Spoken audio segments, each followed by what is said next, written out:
Okay, so thank you. As Dominic said in his introduction, I'm not an academic. I work in the city of Newcastle. I work in the voluntary sector, and I particularly work with older people, with an older people's organisation called the Elders Council. So what you'll hear from me is much more about on-the-ground practice rather than the more academic knowledge that my colleagues have. So I'm going to just give you a little bit of an introduction to the city of Newcastle upon Tyne. I'll then talk about how we've approached age-friendly city. I'm then going to talk about the role of older people, and I've pinched this phrase, older people as protagonists, from the Madrid age-friendly city plan, because I thought it was a really wonderful way of expressing it. It's a really good phrase. And then I'm going to talk a little bit about impact, or how we try to measure impact. So welcome to Newcastle. This is the Tyne Bridge. If you enter the city from the south, this is one of the key points of entry into the city. Newcastle is a regional capital. Geographically, it's very close to a very beautiful northeast coast, but also to the rural areas of Northumberland and Durham, and we're also not very far from the Scottish border.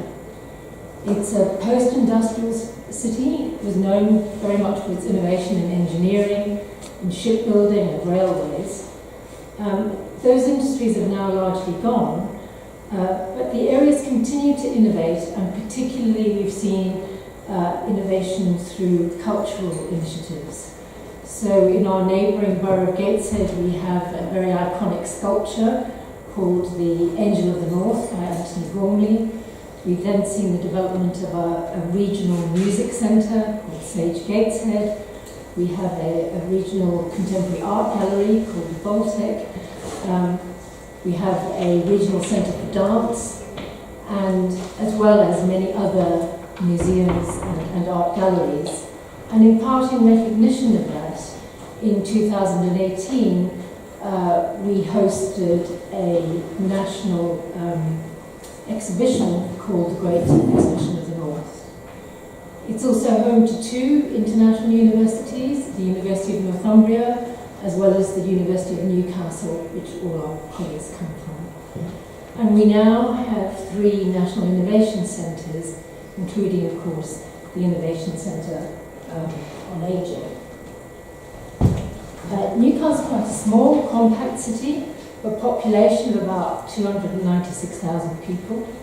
As you can see from this chart, we have a very high student population, but like many cities, we also have a growing ageing population. So people aged 65 plus make up about 14% of the population, and that's growing, and the fastest growing group is people aged over 85, what we often refer to as the older old. But perhaps more importantly, as Tom has mentioned, we have significant inequalities in the city. So he also mentioned this place, Byker, is one of our more deprived areas of the city, and you can see that the healthy life expectancy is about 64.5 years, whereas up here in Ponteland, which is one of the more affluent areas of the city, there's a nearly 10-year difference. And that's a very small, that would take you 20, 30 minutes on the metro. So in a very small area, we have really quite significant health inequalities. So why are we doing age-friendly city? We're doing age-friendly city because we all want to age well. We all want to age in a way that we can still get out and enjoy things, we can still have new experiences, we can still learn, as these older people are showing us. Again, as Tom said, we've been working on aging actually for some time. Some of our work started back in 1995 when we worked with the King's Fund, which was on a programme on improving the quality of life of older people. And at that time, there was, if you talked about older people, people tended to talk to you thinking about health and social care. So this was beginning to look at, actually, there's much more to ageing than just thinking about health and care services. And then in 1998, there was a national government program called Better Government for Older People. And this was about trying to get local authorities to think about what did they need to do in order to meet the challenge of an ageing demographic. And in that process, we saw a growing importance placed around the engagement of older people and the emergence, particularly of older people's forums. And in Newcastle, our Older People's Forum is called the Elders Council of Newcastle. Between 2005 and 2011, we saw a lot of focus on active and healthy ageing. How did you get people out there being socially included? How did you get them physically active? There's a lot of focus on those sorts of programs. And then in 2011, we signed up to the Global Age-Friendly Cities and Communities Programme, which again saw even further shift into looking more broadly at issues to do with ageing. And in particular, we started to look much more at older people's economic contribution to society. Older people often talked about as being a burden. They're costing us money. And what we've been trying to look at is to say, actually, no, if you look at it another way, older people are making a significant economic contribution to the city. So the age-friendly programme, again, was a further shift towards beginning to look much more at the social determinants of health and how they impact on how you think about an ageing demographic and how you respond to an ageing demographic. So you've got things like housing and transport and public spaces up there alongside the sort of health and social care issues. And particularly importantly, the age-friendly programme places the older citizen at the heart of the programme.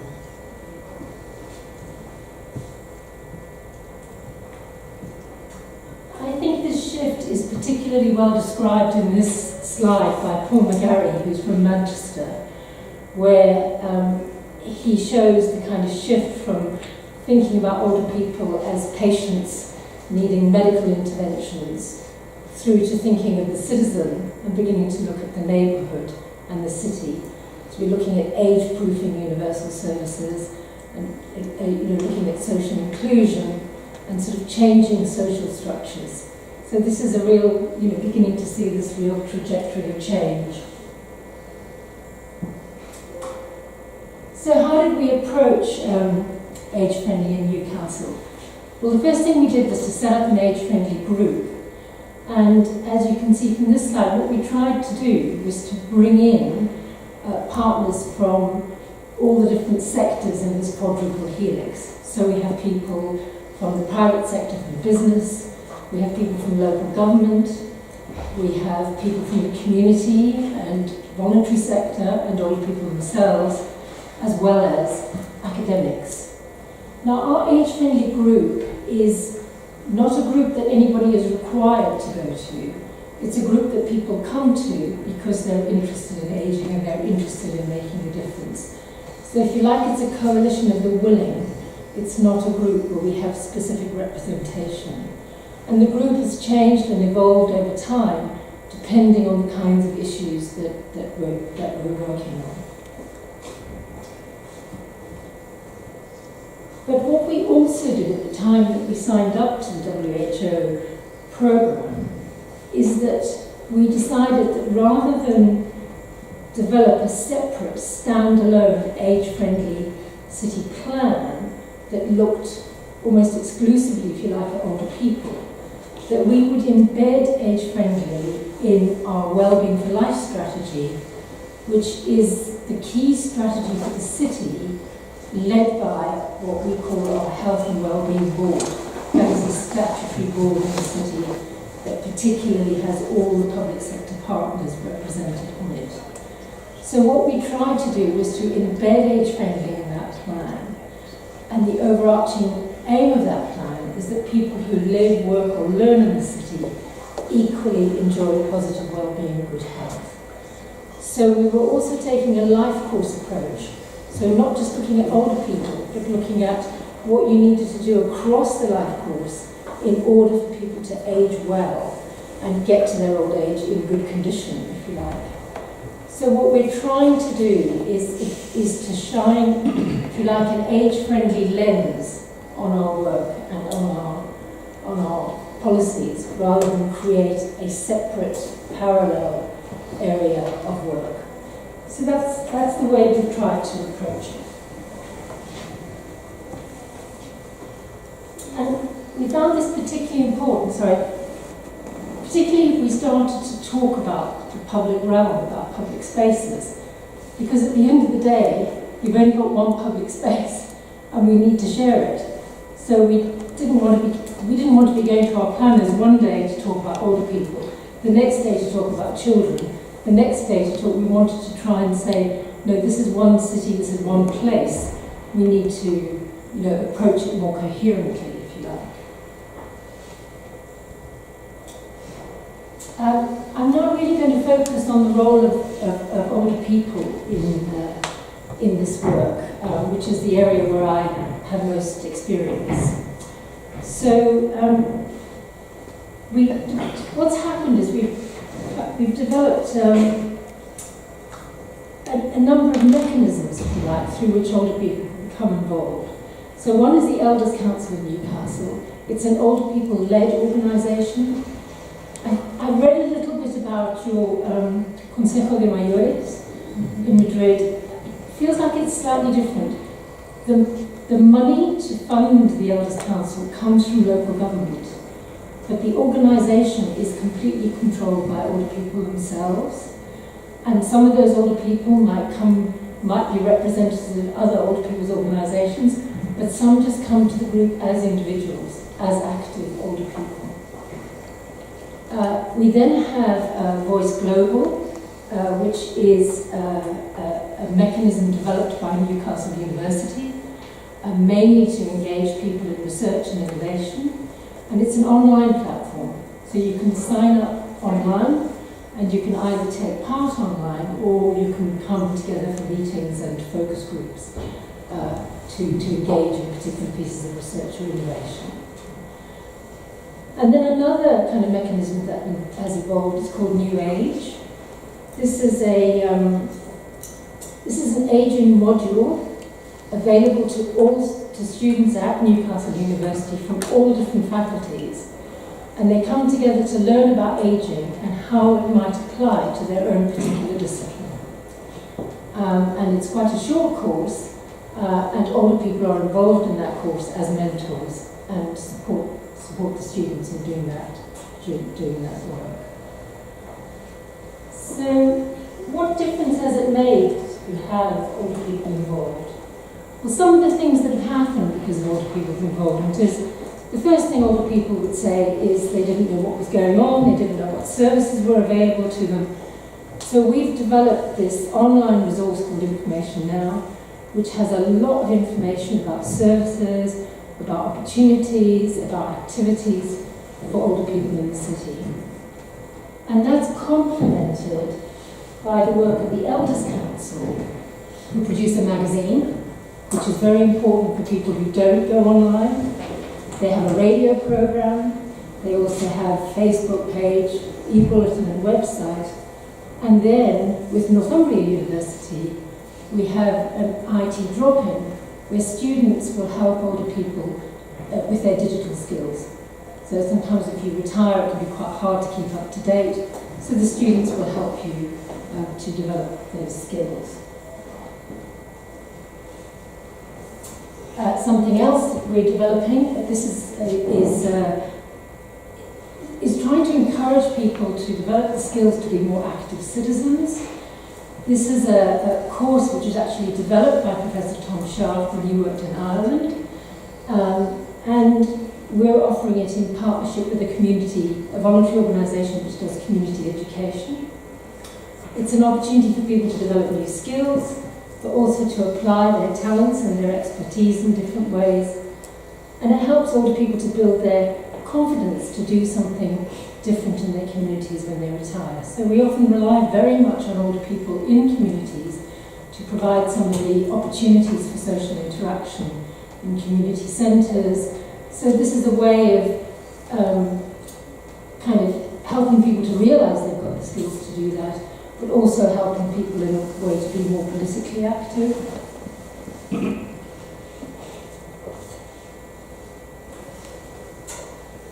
So we've done a lot of work on processes for engaging older people, and particularly trying to engage people who may not easily come forward, may not have the confidence to come forward and give you their opinions. So we've worked quite a lot with the arts. So these photographs come from a performance which we've developed called Doorbells Dreaming of the Future. And this is a short performance about an older woman who's widowed and who's trying to think about where she's going to live and how she's going to make the decisions about where she's going to live in her later life. So the performance was developed as a result of conversations that we held in the communities with older people about what made it possible for them to age in place. And this was a piece of work that we did with Northumbria University. Now what we're doing, now that we've got the performance, is we're using that. We're going out to communities to show the film or the live performance as a way of getting other people to join that conversation and to tell us what's important to them. And from that, we're hoping to develop evidence that we can then take to housing providers or to the local authority to say, these are the things that will make a difference to older people in your communities. We've also used a lot of creative writing and other ways of doing this, and I particularly like this little poem because I think it says a lot. It's, I'd like a garden in a large town or a city, near shops, a garden, not a large one, please. And I think it says a lot about the importance of green space to older people, about needing to have greenery around you, the fact that you might want to live in a town, or at least you want to live near shops, near facilities, but your garden can't be too big because you haven't got the energy to do lots of work in the garden anymore. So sometimes you can get real gems of information from using these kinds of creative processes of engagement. And they're also more enjoyable for people. You know, they actually get something out of it in the moment. They're not just giving us their insights, they're also learning themselves. Because as we age, we tend to spend more time in our neighbourhoods and in our immediate facilities. We've done quite a lot of work looking at neighbourhoods. So this photograph is a photograph of a conversation we held in communities with older people, getting them to look at a map of their local area. And we were given a great deal of help by a PhD student from Newcastle University who helped to devise the methodology for this work. And we just asked people very simple questions about what places were important to them, you know, what things did they use most. And through that, for me, often one of the most interesting things is older people learn from each other about what is available in that particular area, as well as giving us information about the things that work or don't work in that area. The Elders' Council's also done some very simple audits of the city centre, of district centres, of parks, of supermarkets. And what they've done is, from the conversations they have with older people, they've developed a checklist of things that people have said are important to them in those places. And then they go out themselves and they audit them to see what's available, and then produce a report which we might send to the manager of the supermarket or to the local authority, saying these are the changes you need to make this place a good place for older people. And there are many other ways to do this. One of the most powerful ways, which we ourselves haven't used, but I've seen it in other areas, is videos. So taking short videos of an older person walking around their neighbourhood can produce some very powerful information, especially, say, if the pavement's broken and they can't get across the road, then, you know, immediately you'll often, if you show that to the local authority, you often get an immediate response, that immediacy of the visual kind of media. So So what have all these exercises in looking at neighbourhoods told us? I mean, they've emphasised the kinds of things which you can find in any checklist, and some of the things that Tom mentioned, such as quality of pavements, lighting, seating, availability of public toilets, the timing of the road crossing to make sure it's long enough for a person with mobility issues to get across the road. They've also highlighted the importance of local facilities such as public transport, green spaces, shops. All of these are extremely important and sometimes hard to achieve because of competing priorities. I would say that sadly, because of austerity, we are seeing the loss of some of these facilities in our local areas, particularly such as public toilets, shops, some of the community facilities, which increasingly are being run by volunteers, as well as the capacity to maintain the quality of our green spaces. So all of those things are important, but above all, what comes through in conversations with older people is they want opportunities to connect, they want opportunities to contribute and opportunities to participate. So sometimes we also need to look for the slightly more invisible things that happen in communities. And I think some of these things that I'm going to mention now possibly may not apply so much in Spain, where you have a different, where your culture is different, but they're really very important to us because we have a tendency to live within our private spaces, our homes and our gardens, and we're not so much out on the street. We don't have the habit, for example, of the paseo. It's not really something that we do. So we have to really think about where are the spaces and places where people might meet casually, just meet an acquaintance, somebody that they see regularly, they might have a short conversation with. And we call those bumping spaces. And we need to be much more conscious of those small spaces in our communities. It might be something like a small pocket park. Well, often if that's not used very much, when it comes to redesigning that area, people will say, oh, well, that's not used very much, we'll do something else with it. Or we might put up a fence that suddenly makes a place not a place where people just meet casually for that bit of conversation, informal conversation. We're also seeing the emergence of chatty cafes. To chat is just, to have a conversation, like charlando. There's this initiative where on a table in a cafe you might put a notice that says, if you want to have a conversation with somebody, sit at this table. So that if you're on your own, and you might be an older person, you might be a young mother with children, you might go to that table and just have a different conversation with somebody for a short time. So very small kind of interventions.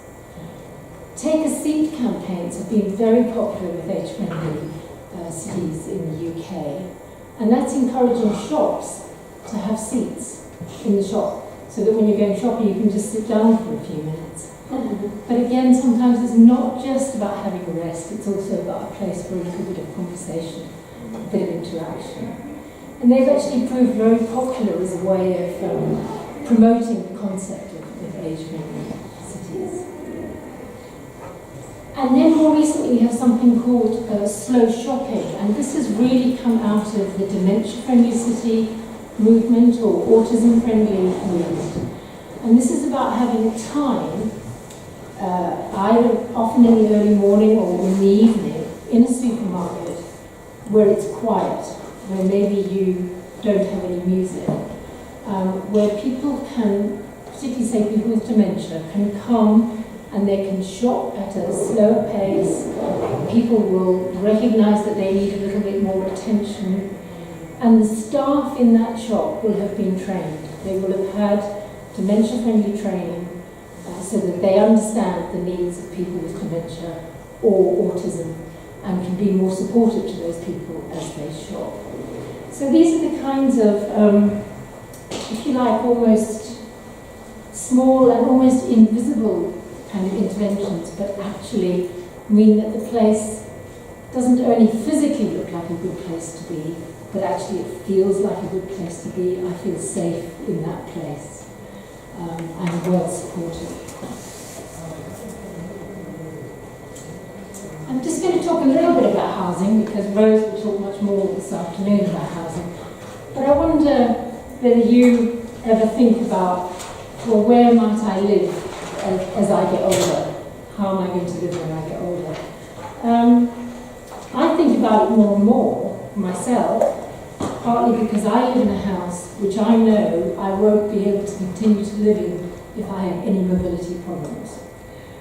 Because it has stairs, the toilet's upstairs, there's nothing downstairs, so it's got lots of barriers if I'm not able to move around easily. So the choices I might have are, I could maybe adapt the house. It's possible to get adaptations. I could possibly even get some financial help to do those adaptations. Some of them are quite ugly. I'm not sure I want them in my house, but that's a possibility. Or another possibility might be that I move to specialist housing. There's quite a lot of housing, retirement housing for people aged over 50, where I would have my own flat, access to a communal lounge, maybe a cafe, possibly a shop or hairdressers on site, where I'd be living with people of a similar age. Or if I become more dependent, there's housing which we sometimes call extra care or assisted living, where actually there are care services on site, so I could get some help with that. And again, it will have a cafe or a lounge. That kind of housing is really important, but it's not for everyone, nor can we build probably enough to accommodate everyone. And I'm personally not really sure I want to spend my life just living with people of my own age. So many of us have been asking those kinds of questions, and so we're starting to look at other models. So one of the models we've been looking at is called co-housing. It's a bit like cooperative housing. In the UK, this has been particularly popular with people who are interested in the environment. So they're interested in sharing resources so that they don't make their environmental footprint is lighter, if you like. So it tends to work quite well with people like that, although there is a growing interest in it amongst older people. And part of the reason for that is that we're looking for places where we can live in an environment where we feel we have mutual support. So some of us are aging without children. We have no children. Other people we do have children. Our children live the other end of the country, or in Australia, or in Canada.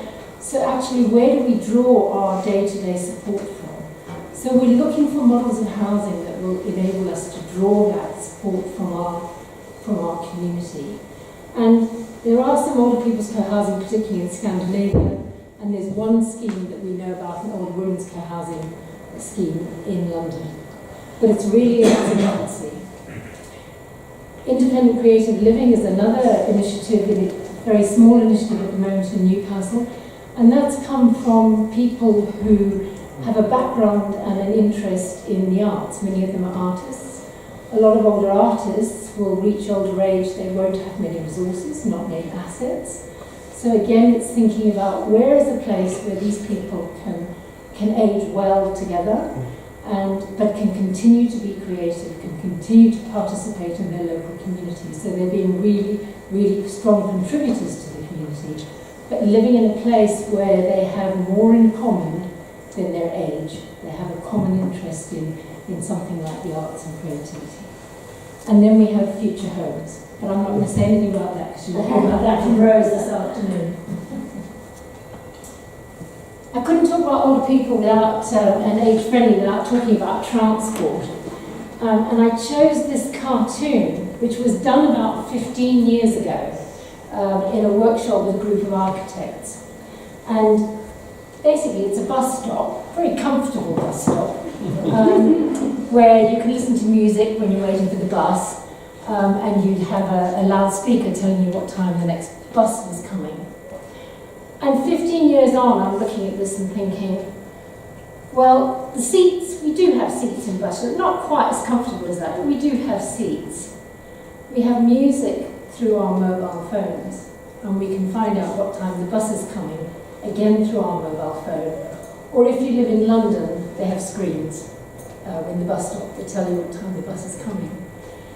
So these things that we were looking for have happened, and they've not necessarily happened in a way that they've been designed specifically for older people. They've happened in a way that makes it good for everyone and accessible to everyone. Our transport services in Newcastle, certainly in the core public transport services in the core urban area, are quite good. We have a metro, and we have quite a good bus service, mostly with very accessible buses. And we have to thank the disability movement for the fact that we have even more accessible transport, I think. In the UK, if you're aged over 65, you get a pass and the bus is free. And in Newcastle for the metro, you just pay £12 a year and you can travel on the metro. So that means that's terribly important to older people. The free bus pass is terribly important to people in terms of feeling that you can get out and about and you can join in things. And we're very scared if people say they're going to take it away from us. And the Elders Council is particularly interested in people getting out and about. So they annually produce a booklet which tells people about lots of different places they can go to with their bus pass, particularly in the summer, places that you can go to outside of the city to try to encourage people to get out and about and enjoy that privilege of the bus pass. But if you're going to go out and about, you've got to have places to go to. And I think one of the things that I've particularly noticed over the years I've been working on this agenda is that actually increasingly there's a much greater variety of things for people to go out and to do. So earlier I mentioned our music centre Sage. You can go there as an older person and learn almost any instrument that you can imagine. Steel pans, piano, you can sing in almost any different kind of choir. There's a very big programme aimed at people aged over 50. Similarly, in our dance centre, you can join in all sorts of ballet, tango, you name it, you can do it. Some of our parks have the sort of adult exercise equipment. So there are lots of different things to do. Our museums and art galleries and places, theatres and the cinema increasingly have programs, special programs for older people, but also dementia-friendly programs. And there are also a number of particularly arts-type programs in communities, so people going out into community centres. So actually, if you've got the motivation, if you've got the confidence, sometimes if you've got the money, there's actually quite a rich amount of things that you can now do as an older person. So, what does it mean? Are we actually making a difference?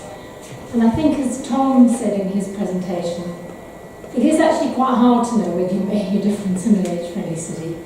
Lots of the interventions are quite small scale, and so you may have an evaluation of that particular intervention, but actually does it add up to a kind of significant change? Does it add up to a city which is really adapting to demographic change? And it takes quite a lot of resource to try and monitor that data. So we do, in Newcastle, have this repository, if you like, of data called Know Newcastle, which tries to gather a range of data about people in the city. It's not just about older people, it's about the population as a whole, but where we can, we try to measure the data by different age groups so that we can see kind of comparisons. That is run by the local authority, but the local authority doesn't have a lot of resource to keep it up to date, so that's quite a challenge for us. The WHO has worked on this and developed quite a large bank of core indicators that cities can draw on.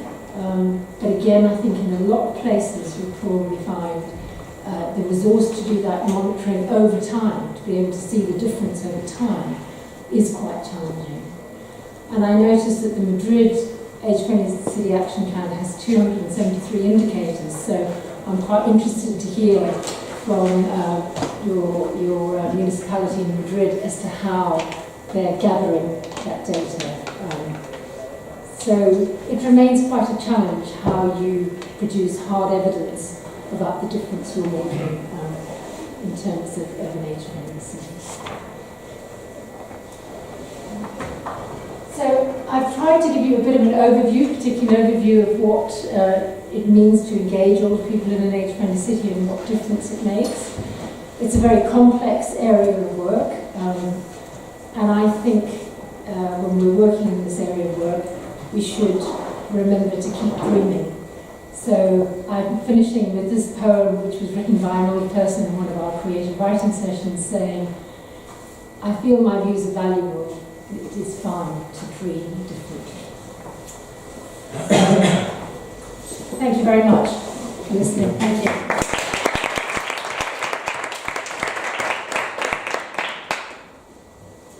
There's some resources from the different things I've talked about. I've just done a list of resources of different initiatives or work that I know about. Thank you.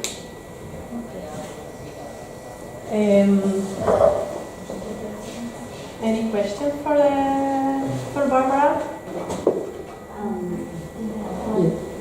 I was wondering because you were saying that there are a lot of activities for older people that, and maybe you don't pay for it or it's for free.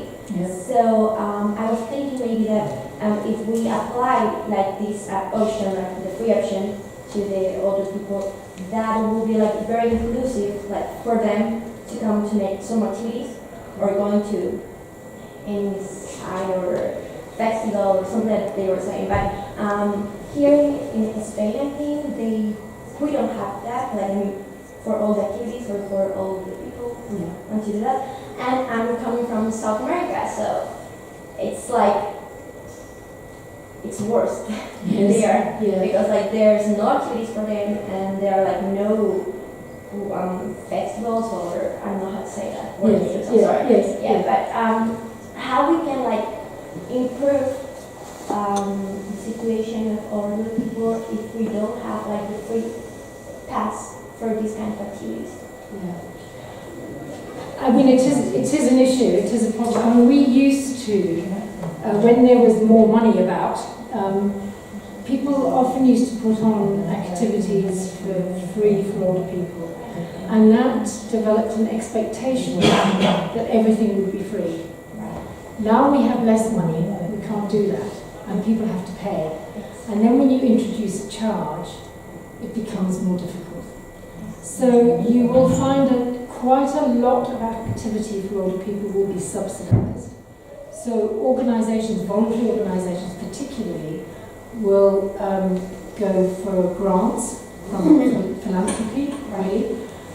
We have things like lottery grants, and they will subsidise some of the activity, but we still then ask older people to pay something. Usually it's quite a low charge and it doesn't cover the full costs of the activity, but increasingly we do have to introduce a charge.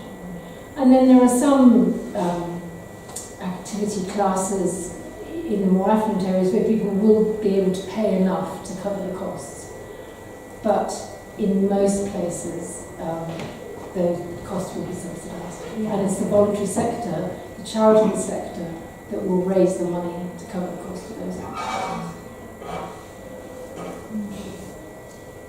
I have a question about the chatty cafes and the advocacy campaign, because I think there are beautiful projects, but I was wondering how did you develop them and how did they reach the people? And well, I think it's an initiative that I can say it developed in London. I'm not sure about that. to Chatty Cafes. Thank you. It's just won an award. And what the person, it was an individual who developed it, and she's worked through some of the chains like Costa or Starbucks or chains like that, and encouraged them to take it on as an initiative, or supermarkets. There's lots of little cafes and supermarkets. And so she's talked to the management and then just said to them, can you do this? Can you offer this in this cafe? It's quite new, so I don't know yet what impact, but it's a very popular idea in some ways because it's not costing anybody anything. Because very often we put on special things and then that costs money in terms of organisation. Whereas this is a way of just trying to do something very simple, which is where people are going anyway, and just something to try and help people to build those social connections. In the private sector, interested to have a skill or something like this, that we are friendly or something? Yes, I mean we haven't really developed.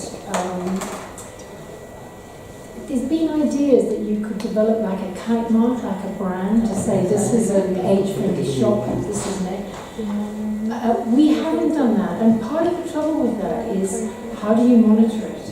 It's a lot of work to go to the place, check it out, make sure it's actually being age-friendly, then to give it a badge, then to go back a year later and make sure it's still age-friendly. So we just don't have the capacity, the resource to do that kind of thing. And I don't know, particularly in the UK, I don't know any cities that have done that. I think the Take a Seat campaign, they do, give people a sticker in the window to say, this is a good place for older people to go, but it's quite hard to keep checking that and to make sure that the quality is maintained. I remember in the early days, Barbara, when we started to try to collect all of the age-friendly projects in the city, and we had a phenomenal amount of effort, didn't we, into that, and then they were agreeing what was and what wasn't an age-friendly project. And then there were projects, some of them were big projects, some of them were tiny projects, how much influence did they really have? All of those things came into question, and it really just huge amounts of time and effort without ever really being able to truly answer any questions. And I think that's why we really kind of stopped doing that and started concentrating on influencing people to understand better what we were trying to do, and hoping that they then use that when they were building other things, and they did, I think, in many cases. I think one of the other things is for the private sector, I think this is a lesson for everyone. You don't win friends in the private sector by claiming the moral high ground. You do it by saying, this is good business. Older people are out there shopping, they are spending money. They will spend money with you if they feel it's a place where you have made an effort. So I think a lot of people competing for customers can see that this is a good business sense. If I give people a seat so they can take a breath, the more likely to sit here longer, or I have a notice saying, please use our loop, which is another one, where will you find the loop? You think, right, you're more likely to come here and spend your money. These people get some commercial edge. So you've got to think the way they do.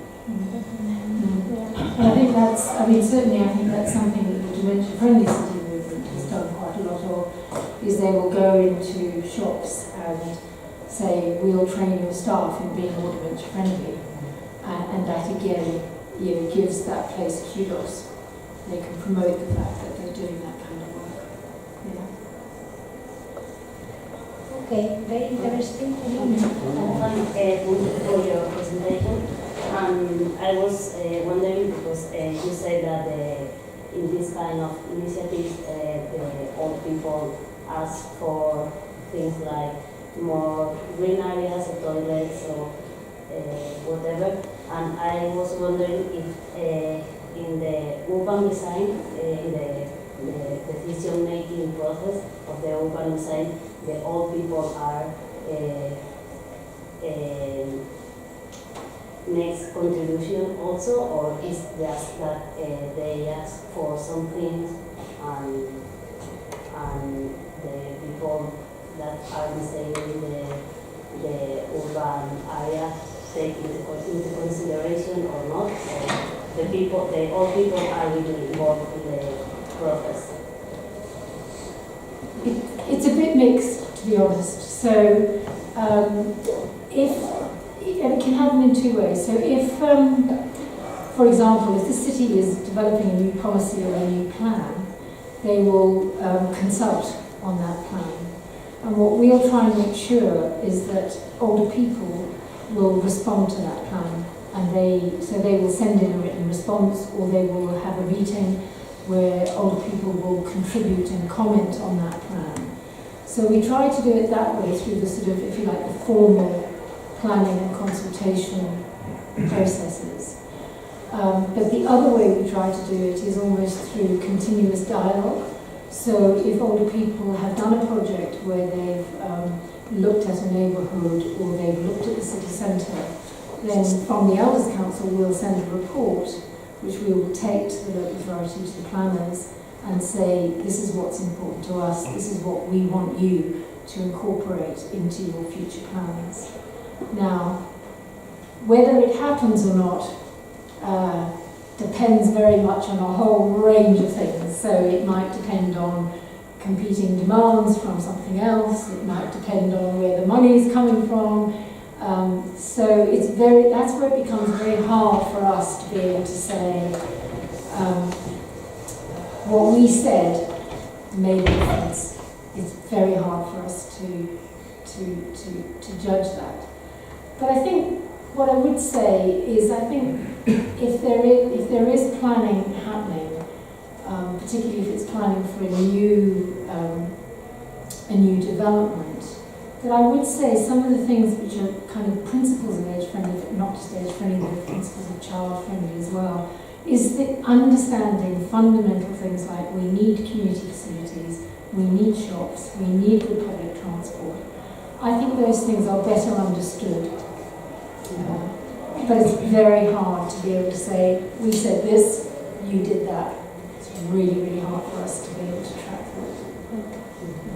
There are some kind of participatory budgets that are going in place with the city halls. Yeah, some. There used to be more. Some. So the municipality pays for the Elders Council, so it gives money for that organisation to exist. And then sometimes, again, particularly if they are consulting on major plans, then there is a budget and they will go out to communities. They will have exhibitions in local libraries to engage people. But we're sometimes quite critical of that because we think, well, you made the plan, you're telling us what the plan is, and we're commenting on it. And we really want you to come and talk to us before you make the plan in order that we can tell you what we think should be in the plan. And we think that's a better process. But those processes are expensive to run. You know, the money that you need to engage people in a very full way takes a lot of people, resource and time. Yeah. So. I don't know if I haven't understood you, but I think that you said that older people are making a significant economical contribution. Yeah. And what were you referring to? All sorts of things. So if you take people aged over 50 plus, I mean, particularly now in the UK, we don't have a retirement age. There's no default retirement age. So a lot of people are working. So a lot of people working used to be 65 when you retired. A lot of people are working longer, so they're making a contribution as workers. A lot of the contribution that older people make is through volunteering, through caring. A lot of older people caring for other older people. Again, if we think of if we take older people as being 50 plus, that's 2 or 3 generations of people. So within that, a lot of people will be caring for other older people. And that will be saving public money on care services or on health services as well. And then the other thing we talk about is the fact that we sometimes say that it's the older people who have the money. We talk about the grey pound. So older people are buying things, you know, buying services or, you know, buying all sorts of things. So it's in those different ways that we think about the economic contribution of older people. Because very often you'll see headlines which are all about the older people being a drain. You know, older people are a drain on our care services. Older people are in hospital and they're blocking beds and not letting other people.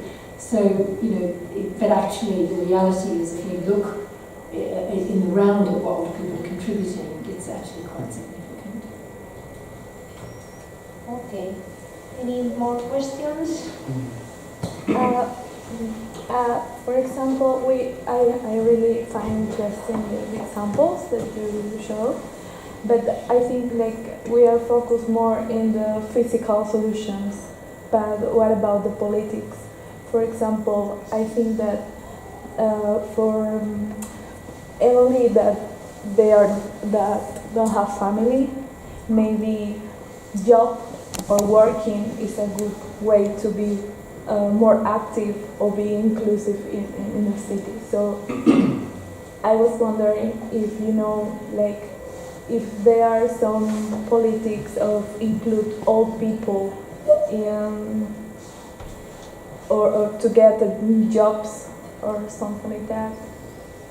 Because yes, there are some. I mean, I think there's different kinds of initiatives and certainly quite a lot of interest in older workers. So some of the work that's going on is thinking about what will enable a person to continue to work as they get older. So, and particularly if it is someone who has caring responsibilities. So how can we be more flexible in the workplace about the number of hours that somebody might work, or you know how they might go from being full-time to part-time, what we need to think about if they need a bit more flexibility, if they're looking after an older relative who needs support. So there's quite a lot of work and thinking going on around actually how do we support people who are older who are in work. Also thinking, I mean, for some of us that's fine. If you love your job and it's a job that you can do, that's fine. But for other people, that's really difficult. I mean, you can't necessarily go on being a fireman or a dustman, you know, when you're in your 70s. You just, you know, you have to be a bit real. You know, sometimes you just can't do that. So what flexibility are there in those organisations to give people different kinds of jobs? So, for example, in the fire service, if someone can no longer go out and actually fight a fire, then those people may still be in the fire service, but doing things like community education, or going into older people's homes and checking that they've got smoke alarms and doing that sort of thing. So it's about thinking flexibly about the workplace. I mean, there are also initiatives aimed at people who are over 50 who are unemployed, trying to get them back into employment, and that will focus a lot on developing people's skills, and often that will be around developing their IT skills to get them back into work. And Graham, you may have other things to add to that around employment. Yeah, there are so many issues around employment. One of the biggest ones being that the people that have the most damaging jobs are often the people that need to work longer. And so there really is a need to think about ways in which we can help people to move from those very physically demanding jobs into jobs that use other sets of skills that are less physical. But it is a challenge, and it's especially a challenge somewhere like Newcastle, where we have an economy which is really 3 major organisations and the rest are small businesses, just a handful of people.